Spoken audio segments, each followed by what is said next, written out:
Hello అందరికీ good morning. So ఈరోజైతే weather ఇంకా నిన్నట్లాగానే కూల్గా చల్లగా ఉంది.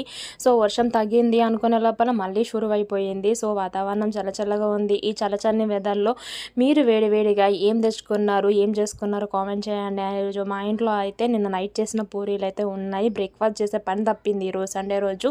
సో ఛాయ్లో పూరీలు వేసుకుందామని చెప్పేసి ఛాయ్ అయితే చాలా పెట్టాను. నా పని అయిపోయింది. మా సార్ ఇంకా తినలేదు. పూరీ విత్ ఛాయ్ ఎంతమందికి ఇష్టమో కామెంట్ చేయండి. అండ్ ఈరోజు లంచ్ మెనూ వచ్చేసి వేడిగా బగారా రైస్ విత్ బాస్మతి రైస్తో చేస్తున్నాను. సో యమ్మీగా సింపుల్గా చాలా టేస్టీగా వేడిగా బాగుంటుంది కదా. అండ్ దీని కాంబినేషన్లో వచ్చేసి ఇక్కడ చికెన్ ఉడుకుతుంది. చికెన్ నేను కుక్కర్లోనే వేసేసాను, తొందరగా అయిపోతుంది అని చెప్పేసి. నార్మల్గా అన్ని మసాలా వేసి మ్యారినేట్ చేసి ఆయిల్లో టమాటా, ఆనియన్, పచ్చిమిర్చి, పుదీనా, కొత్తిమీర వేసి చేసేసుకోవడమే.